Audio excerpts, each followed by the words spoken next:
Welcome back everyone, I am Satyam. और आज की वीडियो में मैं डिस्कस करूंगा फिजिक्स का जेई एडवांस सिलेबस, जो कि आपको रिवाइज करना चाहिए जेई एडवांस्ड एग्जाम के 1 मंथ या 2 मंथ बैक में। और मैं जेई एडवांस्ड के जो ऑफिशियल सिलेबस है फिजिक्स के, उसके थ्रू मैं जाऊंगा, सारे टॉपिक्स को लेकर के, सारे चैप्टर्स के थ्रू। और फिर मैं एक एक चैप्टर के सारे इंपॉर्टेंट टॉपिक्स बताऊंगा कि किसमें आपको एक बार रीडिंग और देना चाहिए लास्ट टाइम पे। वीडियो स्टार्ट करने से पहले आप रैंकर्स एवेन्यू चैनल को सब्सक्राइब करें और बेल आइकन दबा दें ताकि आप आगे की वीडियोस से नोटिफाइड रहे। फर्स्ट टॉपिक आता है सिलेबस में, जनरल पोर्शन में, एक्सपेरिमेंट्स। तो एक्सपेरिमेंट्स में सारे एक्सपेरिमेंट्स आ जाते हैं। सर्ल्स एक्सपेरिमेंट, यंग्स मॉड्यूलस का experiment, post office box, resonance column, vernier calliper, ये सारी चीजें आ जाती है। ये जो एक्सपेरिमेंट्स के टॉपिक्स है, इन्हें आप एक बार एटलीस्ट रिवाइज कर लो, क्योंकि इनसे जे एडवांस में 1 क्वेश्चन तो आना पक्का है, 4 मार्क्स का या तो फिर 5 मार्क्स का, डिपेंडिंग अपॉन पेपर का पैटर्न। और हो सकता है वो मल्टीपल करेक्ट हो, और डिफरेंट केसेस भी हो सकते हैं। साथ में जेई मेंस के आपके एक्स्ट्रा सिलेबस के भी पोर्शन कवर हो जाएंगे। सेकेंड पोर्शन है मैकेनिक्स। मैकेनिक्स में इनिशियल में मैं बोलूंगा कि आप रिलेटिव वेलोसिटी पे थोड़ा कंसंट्रेट करो, उसके अच्छे प्रॉब्लम्स कर सकते हो। और उसके बाद अगर देखें तो conservation of linear momentum, mechanical energy पे जो क्वेश्चंस अच्छे बनते हैं उन सारे को प्रैक्टिस करो। उनका थोड़ा सा मींस अच्छे लेवल का प्रीवियस ईयर जेई के क्वेश्चंस को प्रैक्टिस कर लेना। फिर centre of mass and its motion, और impulse, elastic and inelastic collision, इन सब के थ्योरेटिकल टाइप क्वेश्चंस। मींस बोलते हैं कि कोलिजन में पर्टिकुलर पॉइंट से लेकर के पीक तक कितना एनर्जी लूज हुआ, कितना एनर्जी अभी रिस्टोरेशन एनर्जी है, ये सारे टर्म्स होते हैं। उन्हें थ्योरेटिकल पॉइंट्स को आपको एक बार देख लेना होगा, क्योंकि हो सकता है कि मल्टीपल करेक्ट क्वेश्चन में वैसे क्वेश्चन फ्रेम कर दिया जाए। फिर आगे आता है हमारा लॉ ऑफ ग्रेविटेशन। तो उसमें ग्रेविटेशन में जनरली ज्यादा टफ क्वेश्चंस नहीं पूछे जाते हैं, बस कुछ टॉपिक वाले क्वेश्चन है, जैसे ग्रेविटेशनल ऑसिलेशन की, हमने अर्थ के थ्रू एक बहुत बड़ा होल कर दिया, उसमें एक बॉडी है, तो उन सब का टाइम पीरियड वगैरह वगैरह, बहुत सारे केसेस उसमें आते हैं, जो कि टाइम पीरियड ऑलमोस्ट सेम आता है सारे केसेस में। तो उन सारे पॉइंट्स को थोड़ा दिमाग में रखना है। फिर फिर आता है रिजिड बॉडी का मोशन, मोमेंट ऑफ इनर्शिया, ये सारे चीजें। तो रोटेशनल मैकेनिक्स में मेनली जो चीजें आपको conservation of energy, conservation of angular momentum, inertia, moment of inertia, सारे ऑब्जेक्ट्स का डिफरेंट एक्सेस के अबाउट, उनका ट्रांसलेशन, ये सारी चीजों को आप अच्छे से याद करके रखना है। इन सारे को अप्लाई करने का आपको पता होना चाहिए कि क्वेश्चन में हमें कब अप्लाई करना है, और पेशेंटली क्वेश्चन को सॉल्व करना है। साथ में इनमें अगर कुछ रिवाइज करने की चीजें हैं तो वो है कुछ स्पेसिफिक्स, जो मींस स्पेसिफिक शेप है उनके प्रॉपर्टीज। साथ में अच्छे लेवल के जो क्वेश्चंस आते हैं कि collision of a ring with cylinder, या collision of a ball with very long cylinder, like this. तो इन सारे के क्वेश्चन को आप अच्छे तरीके से प्रैक्टिस कर लो। इनमें ज्यादा आपको थ्योरी में नहीं जाना है, क्योंकि बहुत सारे लोग इसमें मोमेंट ऑफ इनर्शिया का टेंसर फॉर्म ये सब देखने लग जाते हैं मोरिन वगैरह के बुक से।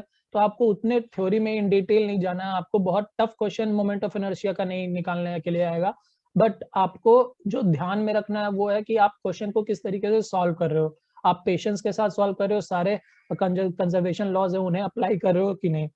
फिर नेक्स्ट टॉपिक आता है लीनियर एंड एंगुलर एसएचएम। तो इसमें एसएचएम वाले पोर्शन में ज्यादा कोई आपको प्रॉब्लम नहीं होगा। मैं आपको ये एडवाइस करूंगा कि आप एसएचएम को जनरली लीनियर एसएचएम को भी एंगुलर एसएचएम से कैसे रिलेट करते हैं वो आप एक बार रिवाइज कर लेना। फिर आता है हुक्स लॉ, यंग्स मॉड्यूलस। ये सारी चीजें जो है हुक्स लॉ, यंग्स मॉड्यूलस, वो जनरली हम लोग हमारे एक्सपेरिमेंट वाले पोर्शन में कवर कर लिए रहते हैं, बट इसमें जो जनरली क्वेश्चन आएंगे वो न्यूमेरिकल ही होते हैं। फिर आता है हमारा फ्लूइड डायनेमिक्स और fluid mechanics, fluid statics and fluid dynamics. तो उसमें आपको जनरली जो ध्यान में रखना है वो है टर्मिनल वेलोसिटी वाले केसेस, विस्कोसिटी वाले केसेस। बहुत सारे अच्छे क्वेश्चन बनाए जा सकते हैं विस्कोसिटी पे, तो आपको प्रैक्टिस होना चाहिए विस्कोसिटी का फिर क्वेश्चंस बनाने के। और साथ में आपको ये भी ध्यान रखना चाहिए कि विस्कोसिटी में फ्लो कैसा है। लैमिनर फ्लो है तो फोर्सेस जो होते हैं विस्कस फोर्स वो ऑलमोस्ट इक्वल होते हैं किसी एक लैमिना के ऊपर में और नीचे में। तो इन सारे पॉइंट्स को आपको ध्यान में रखना है क्वेश्चन को सॉल्व करते समय। फिर आगे आता है हमारा वेव्स। तो वेव्स में जनरली जो सबसे इम्पोर्टेंट टॉपिक है वो मीडियम टू मीडियम ट्रैवल करने का है। वेव्स में एक मीडियम से दूसरे मीडियम में जा रहा है तो कितना एम्पलीट्यूड में चेंज आएगा, कितना एनर्जी में चेंज आएगा, कितना रेशियो होता है depending upon the parameters of the mediums. ये सारी चीजें आपको दोनों transverse wave as well as longitudinal wave के लिए अच्छे से बिल्कुल ध्यान में रखते हुए आपको इन्हें एनालाइज करना है। साथ में वेव्स में आपको सुपरपोजिशन ऑफ वेव्स के एनर्जी फॉर्म को ध्यान में रखना है। किसी एक वेव का एनर्जी फॉर्म क्या है, उसका पावर फॉर्म क्या है, फिर अगर दो वेव को हमने सुपरपोज किया तो उसका एनर्जी फॉर्म क्या आएगा, उसका पावर फॉर्म क्या आएगा। ये आपको थोड़ा प्रैक्टिस इस पे करना है, थ्योरेटिकली डिराइव करना है एनर्जी को उसका लॉन्गिट्यूडनल ट्रांसवर्स वेव के लिए। ये सारे चीजों पे आप एक बार गो थ्रू कर लेना जे एडवांस के पहले, क्योंकि इससे रिलेटेड आपको क्वेश्चन आ सकते हैं। आप न्यूमेरिकल में भी आ सकते हैं या तो हो सकता है कि मल्टीपल करेक्ट में भी आ सकते हैं। फिर नेक्स्ट क्वेश्चन आता है थर्मल फिजिक्स का। तो थर्मल फिजिक्स जनरली लोग इजी समझते हैं और वो मींस इजी होता है सिवाय उनके कुछ एक्सपेरिमेंट्स के। तो थर्मल फिजिक्स से रिलेटेड जो एक्सपेरिमेंट्स है उन्हें थोड़ा गौर करके एक बार देख लेना है, ज्यादा ध्यान नहीं देना है, क्योंकि वो मोस्ट प्रोबेबली चांसेस है कि वो ना ही आए, बट एक बार गो थ्रू कर जाना है, क्योंकि वो जनरली लोग छोड़ देते हैं। तो उनसे एक्स्ट्रा सिलेबस के क्वेश्चन भी बनते हैं, साथ में जे एडवांस में भी पूछने का चांसेस है क्योंकि वो सिलेबस के अंदर है। साथ में थर्मल फिजिक्स में आप स्पेसिफिक हीट्स पे थोड़ा ध्यान देना। केमिस्ट्री में एज वेल एज फिजिक्स में वो जो सीपी और सीवी का रिलेशन आता है वो थोड़ा कंफ्यूजिंग होता है। तो फिजिक्स में आप सीपी और सीवी को बिल्कुल अच्छे तरीके से एनालाइज करना। बहुत सारे लोग मीन्स बस जस्ट फॉर्मूला इनका एक याद कर लेते हैं कि r by gamma minus one plus r by n minus one और समथिंग सिमिलर थिंग। तो इस ऐसे फॉर्मूले नहीं याद करना है आपको। आपको फॉर्मूले तो याद करने ही है, साथ में आपको ये भी दिमाग में रखना है कि वो डिराइव कैसे हो रहा है, क्योंकि केसेस के बेसिस पे ये फॉर्मूला हो सके ना अप्लाई हो। तो आपको अच्छे से इनका रिलेशन ध्यान में रखना होगा। फिर जो आता है थर्मल फिजिक्स में वो आता है वीएन्स डिस्प्लेसमेंट लॉ, किरचॉफ्स लॉ। हाँ, तो इसमें ज्यादा कोई प्रॉब्लम नहीं है, बट थोड़ा सा आपको टर्म्स में याद रखना पड़ेगा। जैसे ब्लैक बॉडी रेडिएशन में एब्जॉर्प्टिव पावर, एमिसिव पावर होता है।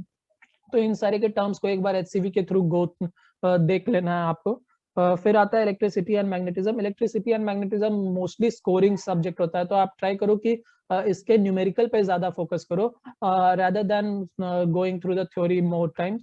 तो थ्योरी पे ज्यादा ध्यान देने की, मतलब थ्योरी तो पढ़ाने की जरूरत है, बट कुछ कुछ पोर्शन बहुत इंपॉर्टेंट है जो कि आपको लास्ट टाइम पे रिवाइज करना है। तो लास्ट टाइम पे आप चाहो तो रिवाइज कर सकते हो इंडक्टेंस के बारे में, म्यूचुअल इंडक्टेंस के बारे में, उनसे रिलेटेड क्वेश्चंस। म्यूचुअल इंडक्टेंस को किस तरीके से हम अप्लाई कर सकते हैं किसी एक सर्किट में, जैसे दो इंडक्टर्स रखे हुए हैं पैरेलल, दो इंडक्टर सीरीज में, उस पे क्वेश्चंस बन सकते हैं जे एडवांस में। फिर आता है हमारा वही LC circuit, LR circuit, AC DC. AC circuits में वो फेजर डायग्राम से आप सॉल्व करने की कोशिश करो। जनरली फेजर डायग्राम से बहुत इजीली सॉल्व हो जाता है एसी सर्किट का क्वेश्चन, बट अगर फेजर डायग्राम से आप सॉल्व नहीं कर पाते हो तब भी मीन्स आप अगर बिल्कुल स्टेप बाय स्टेप सब्जेक्टिव वे में जाना चाहते हो तो उससे भी सॉल्व हो जाते हैं। बट फेजर डायग्राम पे थोड़ा ध्यान देना है आपको कि फेजर डायग्राम को किस तरह अप्लाई करते हैं और किस तरह यूज करते हैं आंसर्स लाने के लिए। और इसमें कुछ खास नहीं है। थोड़ा मैग्नेटिक फील्ड पे ध्यान देना है, क्योंकि हम लोग बचपन से इलेक्ट्रिक फील्ड पढ़ रहे होते हैं। Magnetic field new chapters added होता है, तो मैग्नेटिक फील्ड के बारे में आप चाहो तो कोई किसी पर्टिकुलर अच्छे बुक से भी पढ़ सकते हो, स्टैंडर्ड कॉलेज लेवल बुक्स से। फिर आता है ऑप्टिक्स। तो ऑप्टिक्स में जनरली फार्मूले हैं, बट फार्मूलेट का डेरिवेशन आपको करना आना चाहिए। मोस्टली जो फार्मूले इंपॉर्टेंट वाले हैं वो रिफ्रैक्शन वाले पोर्शन में आ जाते हैं, फिर इंस्ट्रूमेंट्स वाले पोर्शन में आ जाते हैं, changes in medium in the optical systems पे आ जाते हैं कि अगर बाहर का सिस्टम में ये मीडियम है, अंदर में ये मीडियम है, तो क्या होगा। तो इन सारे चीजों में रिफ्रैक्शन में थोड़े अच्छे क्वेश्चन बन जाते हैं। तो इनके थ्योरी को एक बार देख लेना है, पावर कितनी को कि पावर मीडियम के साथ कैसे चेंज होता है। साथ में अगर देखें वेव नेचर ऑफ ऑप्टिक्स में, तो Huygens principle, Young's double slit experiment. तो डबल स्लिट एक्सपेरिमेंट को सबसे ज्यादा ध्यान में आपको रखना। हाइगेंस प्रिंसिपल एक अच्छा प्रिंसिपल है, उस पे क्वेश्चंस कम बनते हैं बट बहुत ही अच्छे क्वेश्चंस बनते हैं। तो अगर आपको कोई क्वेश्चन हाइगेंस प्रिंसिपल पे मिले तो उसे काइंड ऑफ अपने स्टोरेज में रख लेना, क्योंकि इससे हो सकता है जे एडवांस में अच्छा क्वेश्चन बना करके दे दिया जाए। यंग्स डबल स्लिट एक्सपेरिमेंट तो फेमस है, बहुत सारे केसेस है, मार्केट में बहुत सारे क्वेश्चंस अवेलेबल है। तो आपको बस इसमें ध्यान देना है वो मीडियम वाले क्वेश्चंस में, कि जब बाहर में स्लिट के बाहर में मीडियम अलग होता है, स्लिट और स्क्रीन के बीच में मीडियम अलग होता है। इन सारे केसेस में आपको थोड़ा पेशेंस से करना होगा, आपको समझना होगा कि कॉन्सेप्ट हो क्या रहा है एक्चुअली। तो इसे एक बार रिवाइज कर लेना। फिर प्रिज्म में आप जा सकते हो। हाँ, प्रिज्म में कुछ कॉन्सेप्ट होते हैं, dispersion without deviation, deviation without dispersion, means इस टाइप के कुछ टॉपिक्स होते हैं, उन्हें एक बार देख लेना। फिर आता है मॉडर्न फिजिक्स। मॉडर्न फिजिक्स में मैं आपको बोलूंगा बिल्कुल एनसीईआरटी के थ्रू गो थ्रू कर लेना है एक बार, एटलीस्ट एक बार जे एडवांस के पहले भी, क्योंकि मॉडर्न फिजिक्स से क्वेश्चंस अगर सब्जेक्टिव मल्टी करेक्ट के बन सकते हैं तो उनके पास दो चॉइसेस होते हैं, एक न्यूमेरिकल बन सकते हैं या तो डेटाबेस बन सकते हैं। डेटाबेस अगर बन गए तो आपको जाना चाहिए एनसीईआरटी के थ्रू। तो ये हमने पास्ट में भी देखा है कि जे एडवांस ने पूछा है डेटाबेस क्वेश्चन। और अगर मैं बोलूँ न्यूमेरिकल का, तो हाँ, न्यूमेरिकल थोड़ा लेंदी होता है, उनका प्रैक्टिस होना चाहिए अच्छा, बट पेशेंस के साथ आप न्यूमेरिकल इजीली सॉल्व कर सकते हो। तो इसमें सबसे बड़ा पॉइंट मैं आपको बोलूंगा, मास एनर्जी एनर्जी डिफेक्ट जो होता है, आप उसमें ध्यान देना। बीटा माइनस का, ये बीटा प्लस का, हाँ, बीटा प्लस का एमिशन के टाइम पे थोड़ा उसमें डिफरेंस आता है, वहां पे एक इलेक्ट्रॉन का मास का वैल्यू आता है कंसिडरेशन में, तो वो आप एक बार ध्यान से देख लेना। फिर आता है हमारा photo electric effect, Moseley's law, characteristic and continuous X-rays. तो ये सारी चीजें हैं जो कि बिल्कुल फॉर्मूले बेस्ड है। आपको अच्छे से एचसी वर्मा के थ्रू अगर आप जाते हो, एक बार समझ लेते हो, तो आपको बिल्कुल कोई प्रॉब्लम नहीं होगा क्वेश्चन को बनाने में। बस न्यूमेरिकल इस पे थोड़े आते हैं, कट ऑफ, ये वेवलेंथ क्या है वगैरह वगैरह। तो इसके लिए ज्यादा डरने की जरूरत नहीं है, बस थोड़े कॉन्सेप्ट है, आप उन्हें अगर पहले ही अगर अच्छे से पढ़े हो तो आपको दोबारा रिवाइज करने की जरूरत नहीं है। बट अगर आपने एटॉमिक फिजिक्स अच्छे से नहीं पढ़ा तो मैं बोलूंगा कि जे एडवांस से पहले एक बार आप पढ़ लो एटॉमिक फिजिक्स पूरा एनसीईआरटी के थ्रू और एचसी वर्मा के थ्रू, ताकि आपको कोई प्रॉब्लम ना हो जे एडवांस में, क्योंकि एटलीस्ट दो क्वेश्चन तो बनने ही होते हैं एटॉमिक फिजिक्स से। तो फिर अच्छा, इसी के साथ लास्ट है radioactive decay, half life, mean life. तो इसमें ज्यादा कोई प्रॉब्लम नहीं होता है, जनरली अल्फा बीटा गामा का प्रॉपर्टीज और डेटा थोड़ा याद करना रहता है। रेडियो एक्टिव डीके में बस न्यूमेरिकल होते हैं। तो इसी के साथ ऑलमोस्ट फिजिक्स का सिलेबस खत्म होता है। तो मींस ये था काइंड ऑफ एक आइडिया कि आपको लास्ट के 2 मंथ्स में कौन कौन से टॉपिक्स पे किस चैप्टर में ज्यादा ध्यान देना चाहिए, ताकि आपके जे एडवांस के क्वेश्चंस जो हैं, जो कि मोस्ट प्रॉब्ली उन टॉपिक से आने वाले हैं, वो अच्छे से लग जाएं और आपका स्कोर मैक्सिमाइज हो सके। तो इसी के साथ मैं बोलूंगा कि अगर आपको ये वीडियो अच्छी लगी हो तो आप इसे लाइक करें और आप शेयर करें अपने फ्रेंड्स के साथ और अपने मींस इनकमिंग जूनियर्स के साथ जो आगे जेईई एडवांस की प्रिपरेशन कर रहे हैं, ताकि उन्हें भी एक आइडिया हो कि हमें कौन किन टॉपिक पे ज्यादा और फाइनली रैंकर्स एवेन्यू चैनल को सब्सक्राइब कर देना और बेल आइकन को दबा देना, ताकि आपको अच्छे अच्छे वीडियोस इसी तरीके के आगे भी मिलते रहे।